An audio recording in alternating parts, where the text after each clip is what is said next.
Alrighty, it's that time again. We are popping up Mastering the Art of 3D Printed Helmets, Insider Tips and Tricks. Yeah, that's what we're doing. Hey everybody, I'm Steve here, the retired hobby tech guy, American expat, retired in Korea, doing 3D printing and helping you with things that I wish I knew before I printed my first helmet. So with that being said, what we're going to end up doing is talking about printing helmets. Cosplay helmets, display helmets, whatever it is, Doom Slayer, Star Wars. I mean, there's a whole plethora of cosplay helmets and armor that you can print. And usually what happens is somebody will buy their first 3D printer and they're all excited, and we can all relate to this. And so they get a file for a helmet, they throw it on there, and it ends up that, yes, it printed out, but then they realize that there is a lot of processing that needs to be done. And that's what we're going to talk about today, because while it's fun to print out a helmet, you have to realize on the back end, that's where all of the work is done. Yeah. You're going to have to process. So we're talking about sanding, we're talking about putting filler in there, we're talking about sanding and more filler and a higher grit sandpaper, finer grit, and then going through spray painting filler and sander on there, maybe doing some wet sanding and orbital sanders or hand sanders. That is the hard part. The easy part is printing it out. But if I could show you a way in which you could make the hard part easier when you print your helmet, you're going to thank me for this. So I think, again, things I wish I knew before I printed my first helmet. So let's go ahead and jump right in. What we end up having here is a Doom Slayer helmet, which is pretty nice. And this helmet is sized to my head, which is big. Doesn't mean there's a lot in there, but it ends up that this helmet is huge. And it's going to be printed out on my Creality K2 Plus. And like everybody else who gets their printer, they put it in here, they hit slice, and boom, there it is. And we hit send to print, send to printer, and however many hours later, we get a helmet and we take off the supports. We realize that some of the supports are harder to take off than others, and so we need to do some tweaking of that. But then there's also the amount of time and the amount of filament that's used that maybe with a few simple tweaks you could save some filament and get better prints. So that's what we're going to talk about. So what we end up seeing here on this is up in this top left-hand corner, we see this is going to take 2 days, 3 hours, and 31 minutes. And the total filament is going to be 1,740.57 grams. That's a lot of filament. That is a lot of filament. So the cost is going to be $34.81. So we'll go ahead and write that down. $34.81, and you might be happy with that. But what we're going to end up doing is kind of showing you what to look for in regards to printing a helmet. And there's going to be some things. So when we take a look at this, first of all, the most glaring thing are the supports. And as we zoom in here, we can end up seeing, those are the supports. And when we go down here to the bottom and take a look, man, that is a ton of support material in there. So those supports, that is indeed a lot of material. And if we look over here on the left, what we can end up seeing is support material is going to take up 1 day, 2 hours, 37 minutes, and it makes up 51.7% of the filament is going to be used in the supports of this helmet.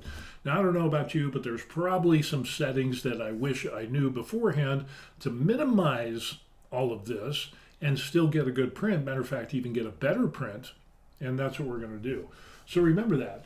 51, as a matter of fact, let's just go ahead and write that down. 51.07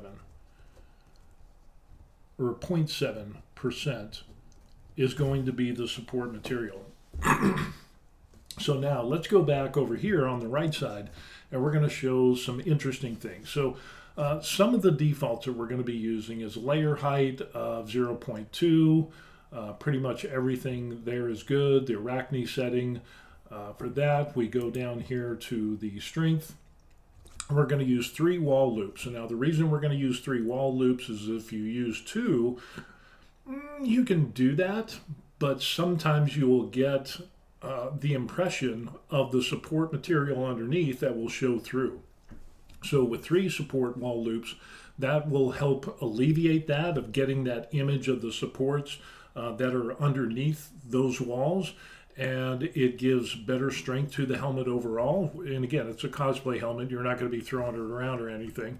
But with the 3 walls, it also gives some extra support in regards to when you've got some curves and things like that, less warping. So it just gives that little bit of extra oomph, and it's well worth your time. We go down here, sparse infill density, 10%. I know I've seen some people that are saying that use 15, 20, 25% infill on helmets, and I'm just like, wow, that is a lot of material.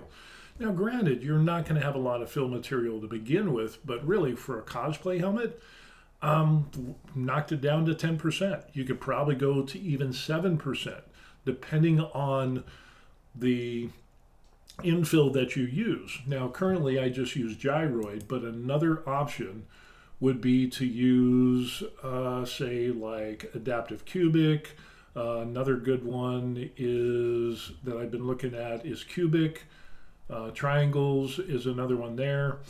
I like the excuse me, I like the adaptive cubic, and I like the gyroid, which we currently have set here, in the fact that gyroid will print, but it doesn't, the nozzle won't like go over. Like if you do the grid one, sometimes you'll hear some clicking noise, a clicking noise in regards to, and it's like, well, what is this clicking noise? And I was doing a print, and I was like, man, what is that noise? Matter of fact, it happens when I was doing my teleprompter print, and I kept hearing this noise, and I'm like, man, that's not right at all. And I'm kind of nervous about this myself, so I'm listening to the machine, I'm going over, and as I'm watching it, I'm realizing that I was using the default grid infill, and the nozzle was just barely clipping it, and that's what I was seeing or hearing.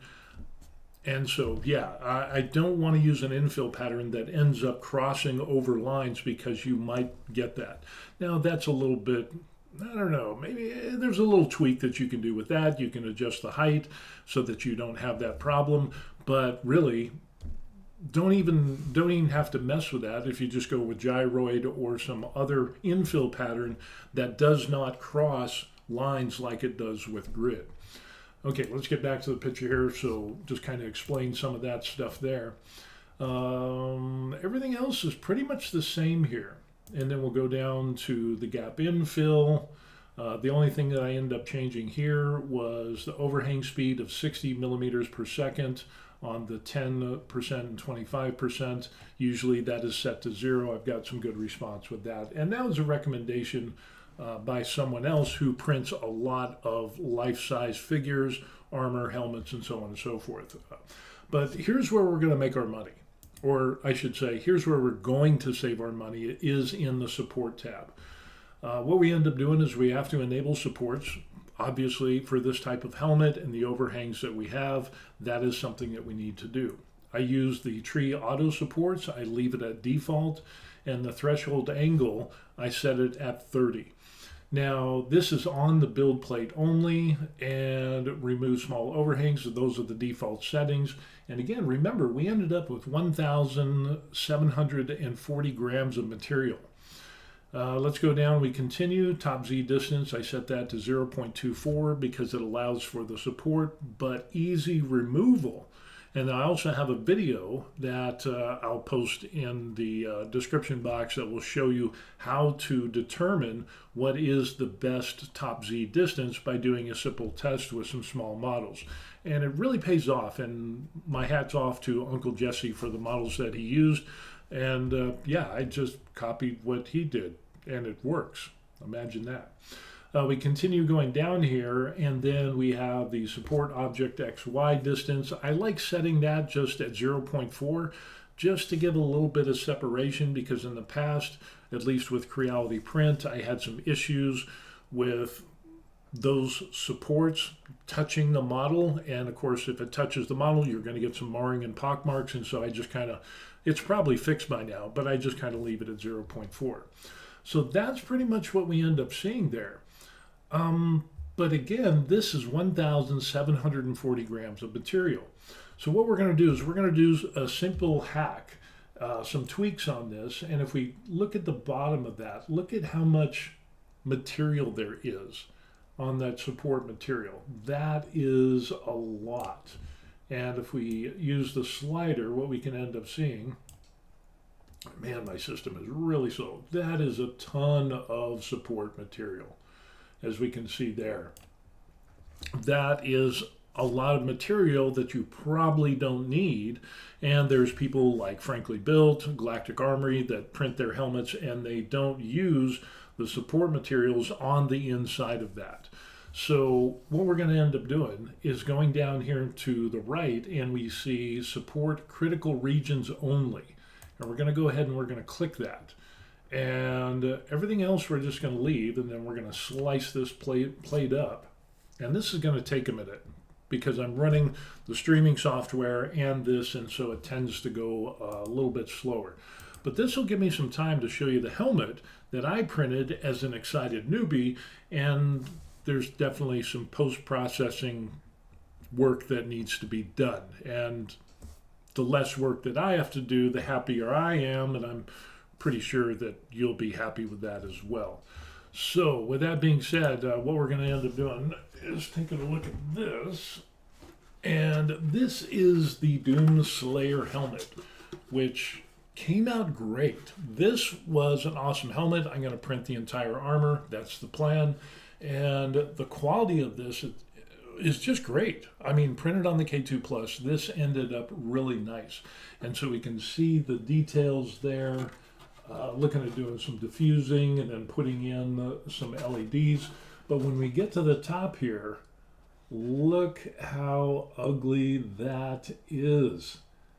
That right there is like, not only is it visually unappealing, but that just shows there is a ton of processing work that needs to be done on that. Now the rest of this is not bad at all. I mean, look at the fit and finish on that.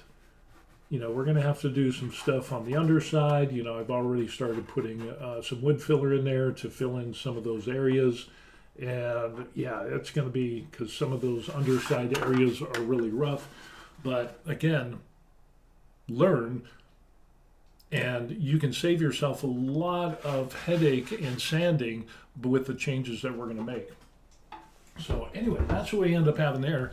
Let's go back to the slicer and I'll show you what we found out. So here, now we see with that button that we ended up clicking on, which was the support critical regions only, this is going to save us a lot of support material, as we can end up seeing here. And if we look at this, with this, the print time is now 1 day, and in that top left, 4 hours and 26 minutes, and all the material, all of the material for this helmet comes down to 1,069.41 grams, and this is going to cost us a total of $21.39. Again, this is going to be dependent upon how much money that you pay for filament, so your mileage will vary.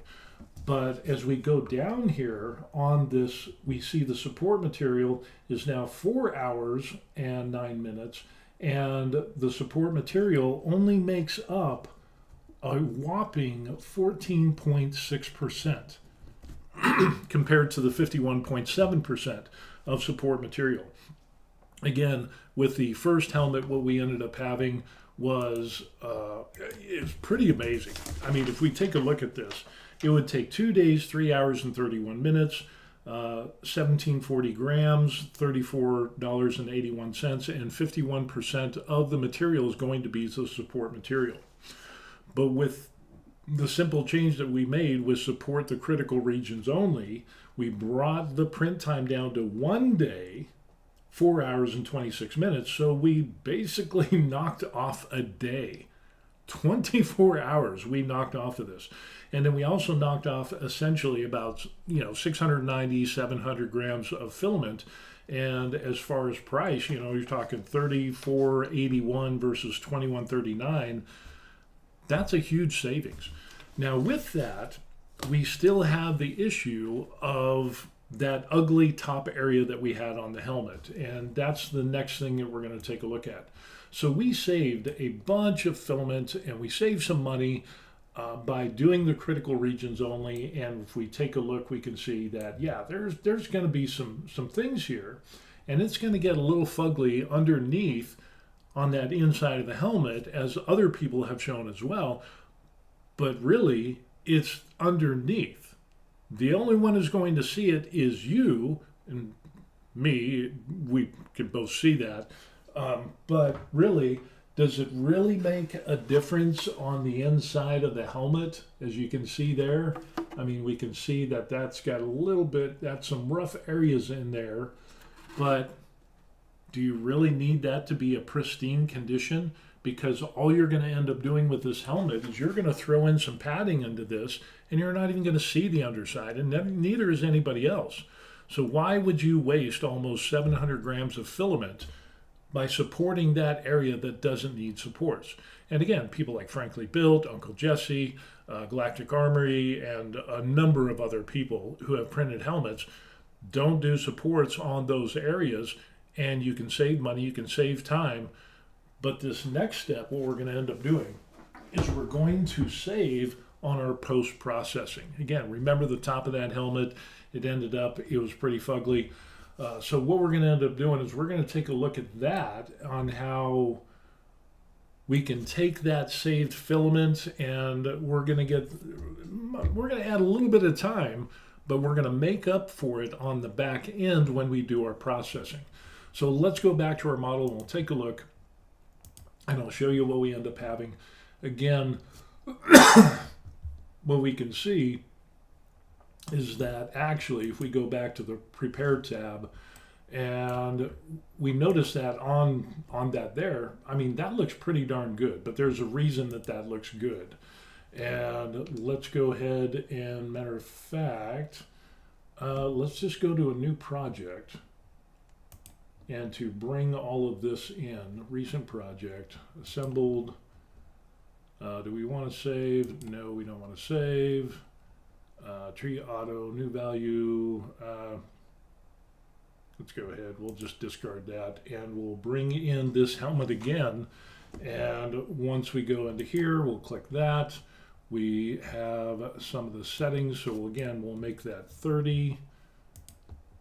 Again, we're doing 0.2, Arachne, everything is good on that. We're still doing a 10% infill with gyroids, so that's the same. And then we go down to strength. We're doing, what is the number of walls that we ended up doing? 3, yep, we still have 3. And for strength, we still have our 60 set there. And when we go to support, we still have the tree support, still doing 30, support critical regions only, and 0.24 for the top Z distance. Support angle is that, and we'll have to slice this up. And what we're going to end up seeing is the top of the helmet is going to be a little rough. And this is going to take a little bit because of the resources that my computer uses when streaming and using Creality Print. So what we're going to end up doing is just kind of take this time right now to hit this here, and what you can do is you can like and subscribe to the channel. That is absolutely the best thing that you could end up doing. Here's a bunch of cool people over here that have bought me coffee. You can do that as well. If you want to send me an email, boom, go ahead and knock yourself out. It doesn't matter if it's on 3D printing, miniature painting. You can just send me an email and I'll answer, usually within 1 or 2 days.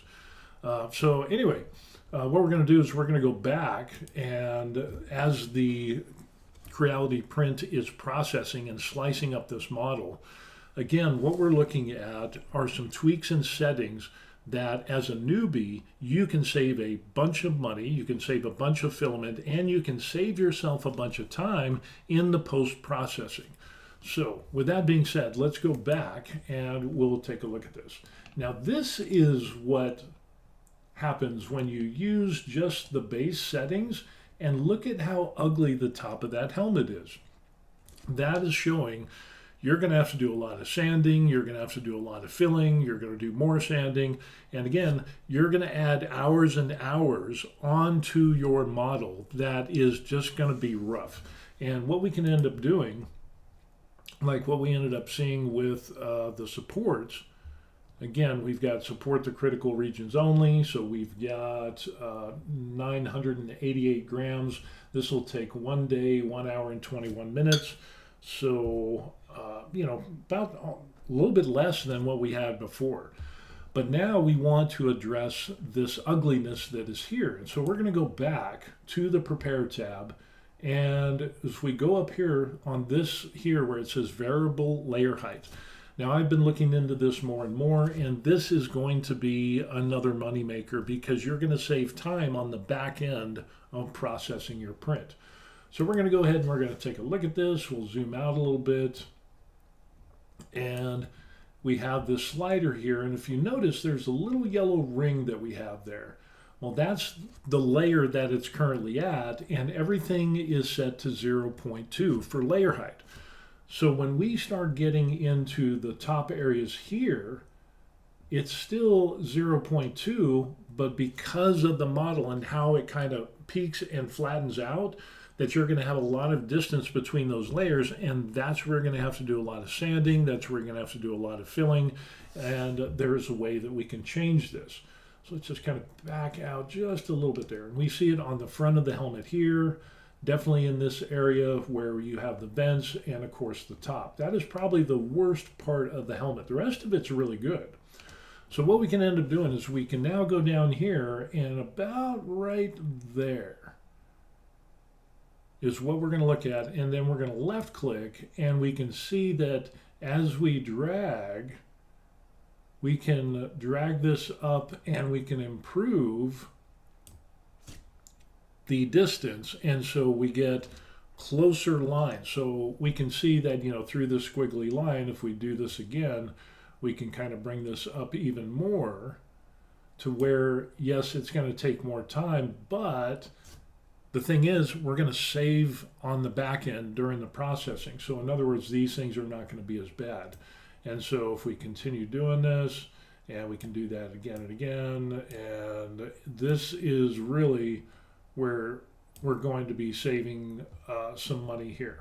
Now there's also what you can end up doing here is this variable layer height window, and you have speed and quality, but then you also have smoothness. Now if you go down in smoothness, you're going to get less smooth. As you go up in the number, so we currently have it set at 6, the greater the number, the smoother the print is going to be. So if we hit apply, and we can see a little bit of that is going away, we hit it again, and we're kind of increasing that so we get less and less of those wide separations. In other words, less ugliness on the top of that.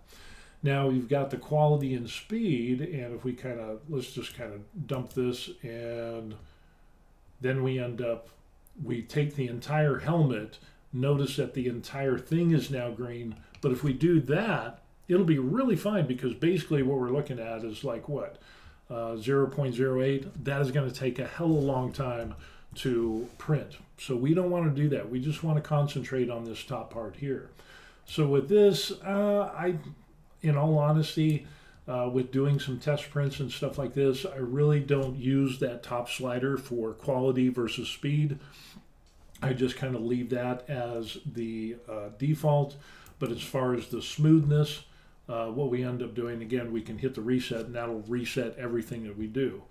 But if, like on smoothness, I set this, I think the default is like 4 or 5, but I set this to 6, and if we just hit apply here, well, we end up, we got to do that whole thing here. Sorry about that. So again, let's go back to just where we start seeing that ugliness, and then we're just kind of going to crank that up, and we'll go over that a couple of times. and to really bring that top just super nice. And again, we're just gonna get the best and kind of left click and slide and just keep doing this until, and we're looking at 0.08 as far as layer height. But now that looks a hell of a lot better than what we did before. And again, if we, you can hit this and we can get on the smoothing part for 6, we can get a little bit better. We can see those lines kind of moving closer to each other. So again, we're going to get a better print.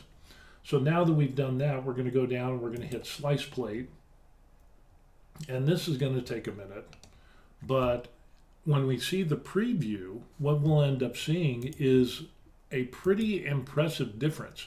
And with that, we're going to record and show, the time, the percentage. And again, we're going to have the filament, what is the percentage of the filament support material that we're going to end up using. And we'll be able to see that with this, we might increase some of the print time, but we're going to decrease the amount of filament, the support material, because we're doing critical regions only. And on the back end, after this is printed out, we're not going to have to do as much intense sanding or filling of the helmet like what I'm going to have to do with this. And yeah, that is going to be a much welcome, because again, look at the top of that. I mean, that is kind of a rough area that you're going to look at. And I mean, that just exactly like what we saw on that preview is what we see on this model. Now, trying to get into those areas, that is going to be a lot of sanding and filling, and whether you use wood glue or some type of plastic filler, or you're going to use Bondo, or you're going to, sand till the cows come home, what you can end up doing is maybe even using some UV resin. We're talking a lot of work and a lot of sanding, a lot of prep, wet sanding, the whole 9 yards. And that kind of takes the joy out of doing cosplay stuff. So we want to minimize the amount of pain and suffering by doing these tweaks. So let's get back and show you what we end up having now. And there is our model. So look at this.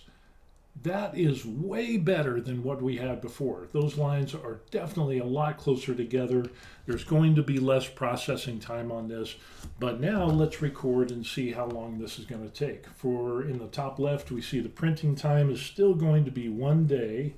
It's still going to be 4 hours, and it's going to be 18 minutes. So it's going to be a little bit quicker, even though we did this variable layer height. And our filament is going to be 1,600 or 1,064.61 grams. So we actually almost knocked off about 5 grams of filament. And the cost of this is still going to be $21.29. So we knocked a dime off of the price by doing the adaptive layering. Who knew?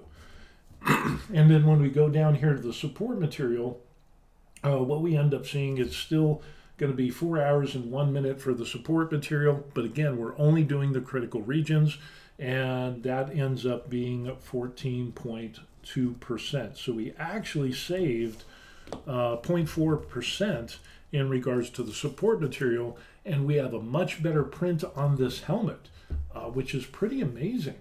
I mean, we're saving so much time compared to the first one. So let's kind of go over some of these things that we end up having here. I wish I had this graphic. You know what I can end up doing? I think I can. What I'll do is I'll cheat. And I should have prepared this beforehand, but it is what it is. Let me see if I can get this. And if you can read my chicken scratch, you can give yourself a gold star for the day. So let me just do a little processing on this, and we'll do that. I've got to do a tiny bit of cropping on here. And again, I hope my chicken scratch will be legible. And we're done with that. And what I'll end up doing is I'll send this to myself, and we can pop this up onto the computer, and we can show you the difference and where we save money in regards to time, filament, support material, all of that stuff. So let's see if we can pop this up here. And maybe, nope. It should be popping up anytime now. So with that, let me close this out a little bit and then reopen it, my messages. And we should be able to get this going pretty good.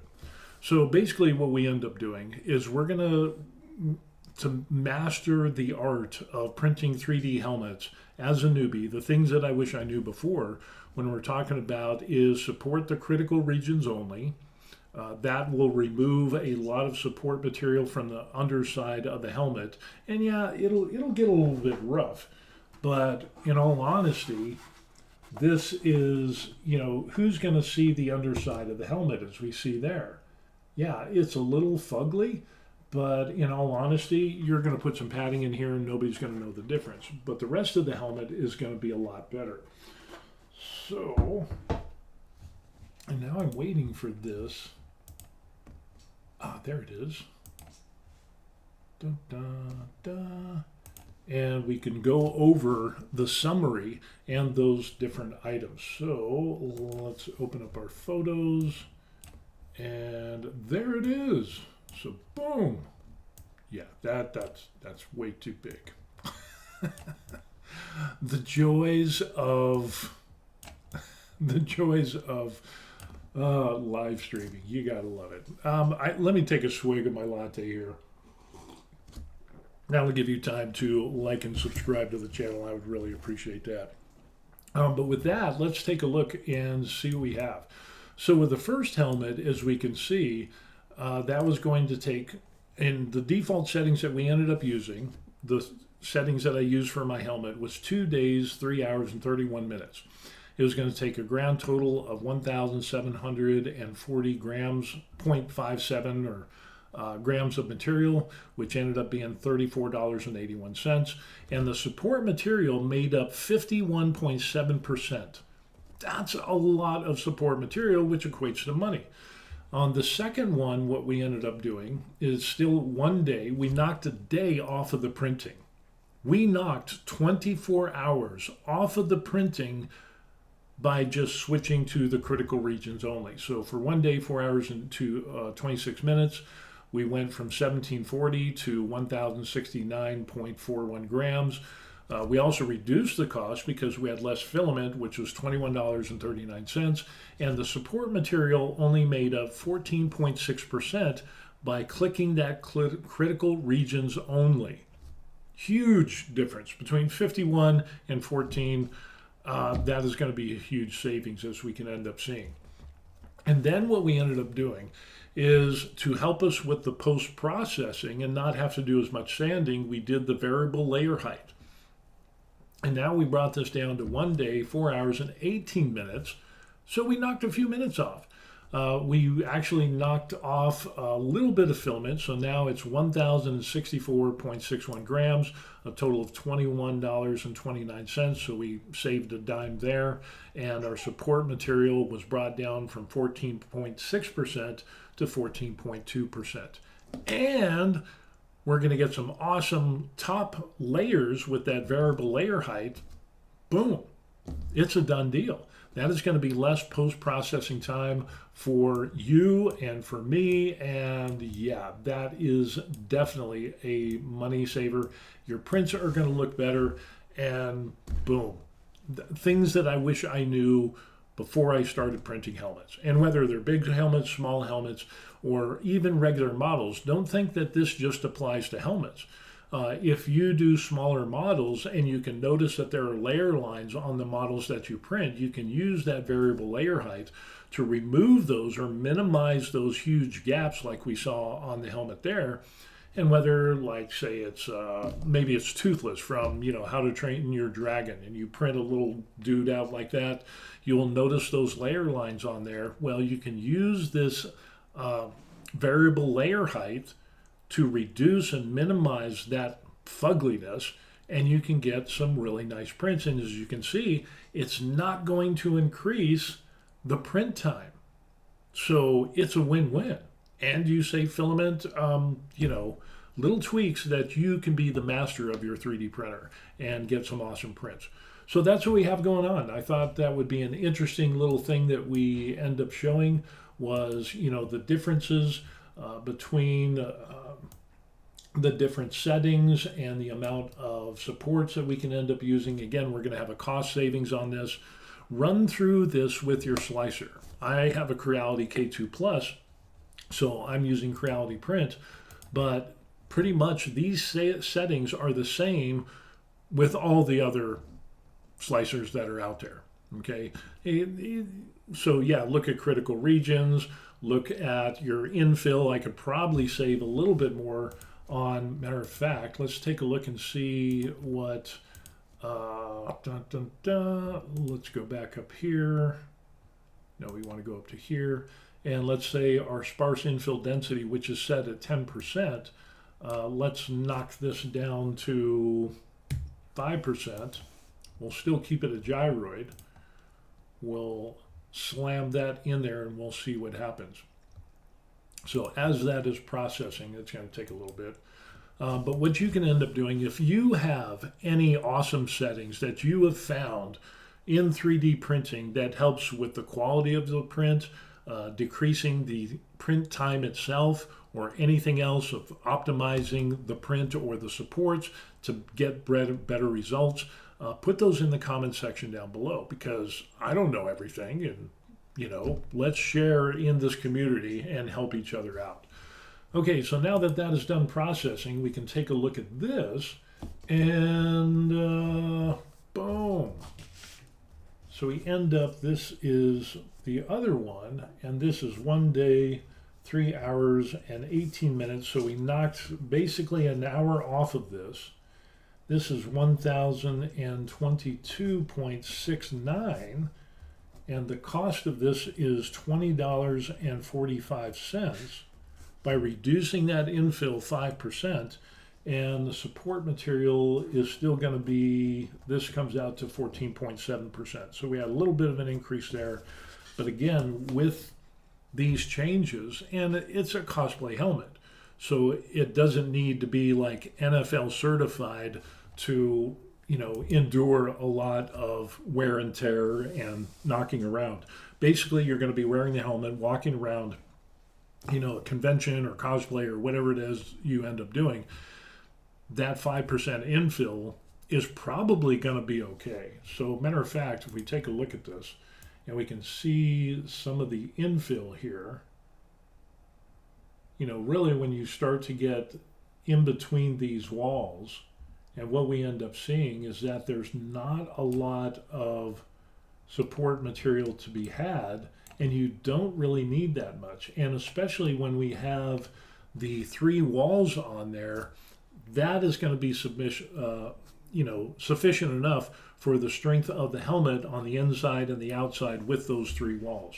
So yeah, it's, you go through, and as we keep going up the helmet, the support material is there. And I like that gyroid. It's pretty good. We can see that we've got some up there. Let me see.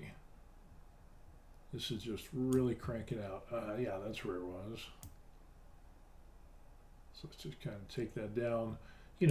So we're going to get less support material, but in all honesty, I don't think it's going to make a big difference. So you could probably go down to 5%, maybe take it down to 7% to kind of give you a little bit of wiggle room.